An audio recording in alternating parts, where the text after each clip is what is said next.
บายดีพ่อเฒ่าสบายดีโอ้อยู่คนเดียวบ่แม่นแล้ว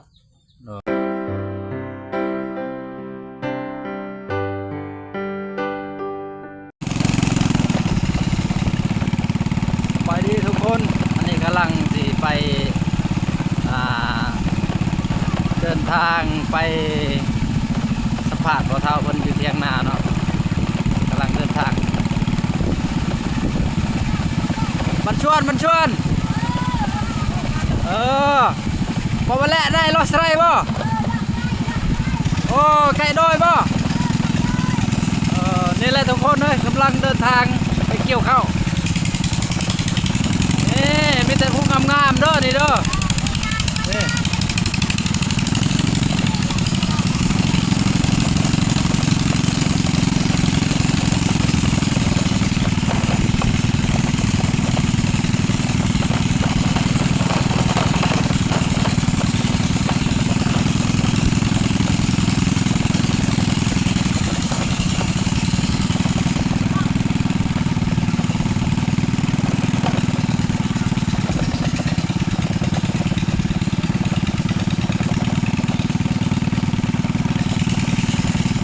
สบายดีทุกคนมื้อนี้ก็มา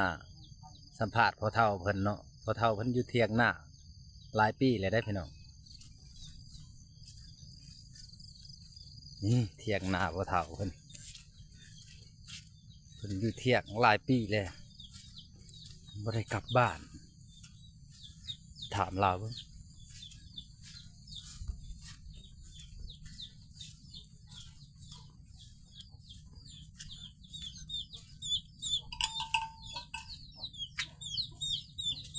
สบายดีพ่อเฒ่าสบายดี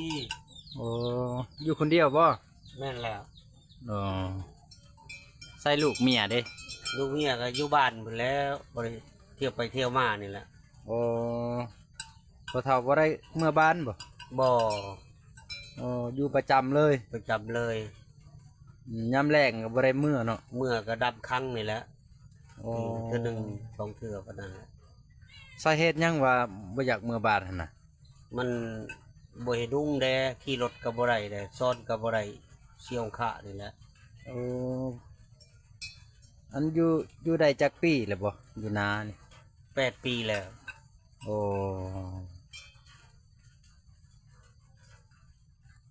อาชีพก็เฮ็ดหยังบ่ได้เฮ็ดหยังมีแต่เผาหน้านี่แหละให้เขา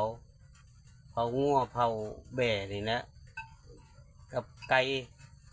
อืมบ่ได้เฮ็ดนะบ่ได้มันอายุเกษียณแก่แล้ว70แล้วอ๋อมีแต่เผาให้เผาหน้าซื่อบัดลูกเมียเด้ไปไสเดี๋ยวนี้ลูกเมียอยู่บ้านพุ่นแล้วเดี๋ยวนี้เพิ่นก็เที่ยวไปเที่ยวมาซอยเพิ่นแล้วจังมาส่งข้าวให้กินโอ้นี่แหละพี่น้องเอ้ยวิถีชีวิตของพ่อเฒ่าเพิ่นเนาะแต่บ่มีหยังเพิ่นก็ได้ว่าเฒ่าแล้วบ่อยากเห็นหุ่งแน่เนาะแก่นบ่เห็นหุ่งแล้วเจ้าก็เห็นบ่จื้อหน้าได้จื้อที่เสียงอายุจักปีแล้วบ่70โอ้70ปีนี้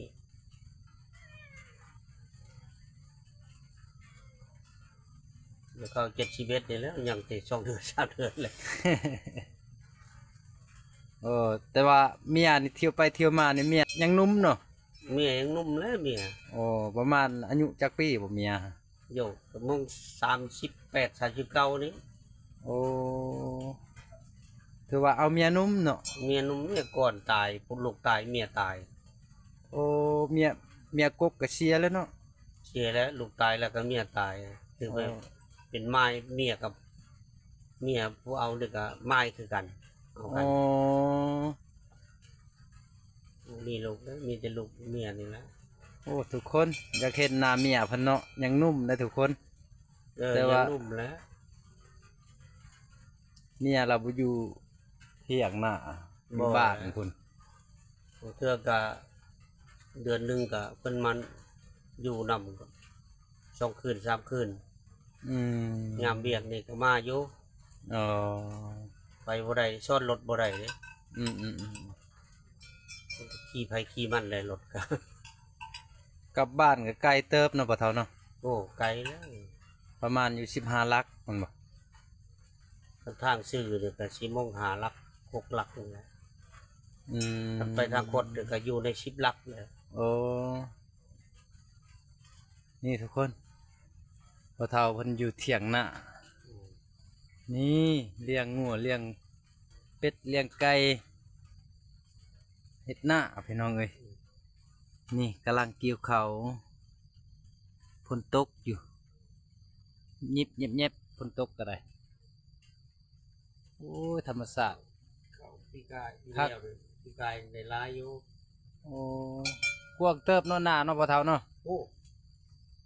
ว่า86เดือนพี่กาย86 2ปีนี้จะก็คือกินลายจักแล้ว อืมโอ้คักแล้วธรรมศาสตร์อยู่ไห่อยู่หน้า พุ่นแล้วพระพุ่นแล้วติดกับส่วนยางพระพุ่นแล้วหนาทกหนึงเลยพุ่นนี่พุ่นแล้วงามเอาจนเกี่ยวอะไรเกี่ยว นี่ทุกคนโอ้ชมพ่อแล้วพ่อเฒ่าเพิ่นบ่อยากมือบ้านพี่น้องเอ้ย มันมองแล้ว นี่ ไปอยากมาอยากมันเป็นบวมนี่ดิหน้าตา เข้าก็งามพี่น้องเอ้ย หน้าตาไข่ หน้ากว้างคุณโอ้ดุมันเลยพ่อเฒ่าเลย เป็นบวมนี่ดิ เบิ่ง หน้าตากับ ต ไข่ กไม้กกตอกคุณเราปลูกเด้อเพิ่น บูดดอกมาไม่ปลูกแล้ว ไม้เราก็ปลูก ครบหมดแล้วผมมีแนวอะไร โอ้ เราลงไปเบิ่งลุ่มเลยกระเทศแล้ว อืม ซองโซนไปแล้วอยู่ลุ่ม โอ้กินข้าวกับหยังมื้อนี่ โอ้พอดีบ่มีเลยมันนี่ อ๋อคิดว่ามีป่ามีหนูอยู่นานี่ โอ้หนูหลายแล้วมันบ่เห็นหุงแต่เก่าเสือพอได้กินเอาได้ โอ้ มีแต่เขาแล้วมาเอาหนูพุกทางนี้กับนี่ทางนี้กับคุณกับนี่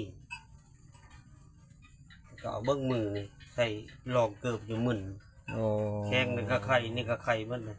ไปบ่ได้หน้าตาก็ไข่ อืม เป็นบวม กินยาตลอดจะเบิ่งยานี่เลียนไปแถวอยู่เท่าใดก็บ่ไหว โอ้ อยู่น้ำยาแล้วเดี๋ยวนี้บ่อยู่ยาไปแล้ว โอ้นี่ทุกคน อืมยาในราคาดีๆก็เมื่อยกินเลยจนบ่มีเงิน อืม อยู่น้ำยาเท่าแก่แล้ว โอ้เมียก็10 มื้อขึ้นเทื่อนึงบ่ ฮะ ขึ้นมานอนอยู่เที่ยงนี่ ตามใจเรานะ เราอยู่นอนก็นอนบ่อย่านอน เออ บ่ได้เว้าหยัง เออ เที่ยวไปเที่ยวมามันยามเวียกมันเมื่อยแหละมันนอน เป็น2 มื้อ3 มื้อพุ่นละ อืม มันได้มันบ่เมื่อยแล้วก็ปะลูกผู้เดียวอยู่พุ่นแล้วก็บ่ได้ปะเอิ้นอยู่พุ่นนี่ อ๋อ บ่มีผู้รักษากับหมู่หลักเด้อยู่พุ่นกลางเว้นหมู่ก็หลัก อ๋อ ปะบ่ได้อย่ามาอยู่พี่หมดบัดว่าบ่มีผู้รักษานี่มีพี่น้องบ่มาปัวอยู่หั่นผู้หนึง อืม พี่น้องมาจากบ้านเด่นวิไลเขาก็พอได้กินเนาะเงินนั้นแล้วบ่มีบ่ได้หาเงินคำดำเกี่ยวบ่ได้หา เข้าตัวเกี่ยวแล้วนี่ได้ปั่นจักเทื่อเลยบ่ บ่ทันได้ปั่นนะบ่ทันครึ่งเลย อ๋อหากะลงเกี่ยวนี่บ่ หาเกี่ยวสองตาหนึง อืม เขาเนี่ยบ่เว้าแล้วงามหนึงเขาทีแล้ว ถือว่าใส่อาศัยเมียแล้วเนาะเกี่ยวเขาเนาะ มีแต่เราผู้เดียวแล้วเกี่ยว โอ้ บ่ได้เกี่ยวบ่ได้ได้มือจัง โอ้ บ่ได้เฮ็ดหยังนะมีแต่เผาแต่ให้นาบ่ให้งัวควายเขา อืม เอิ้นใส่ซื่อแล้วก็แล้ว ไปไล่กันไล่บ่ได้สักไม่กระเทาใส่บ่ได้แล้วปีนี้เฮ็ดหยังบ่ได้ อืม เราเป็นหมู่เป็นคู่ซื่อๆไก่ก็ค้างไว้อยู่เหมือนว่าได้อยากเฮ็ดโคหรอกเฮ็ดกิน โอ้เมียกกหันเชียร์ได้จักปีแล้วบ่ โอ้มันได้เดี๋ยวเขา20กว่าปีแล้ว โอ้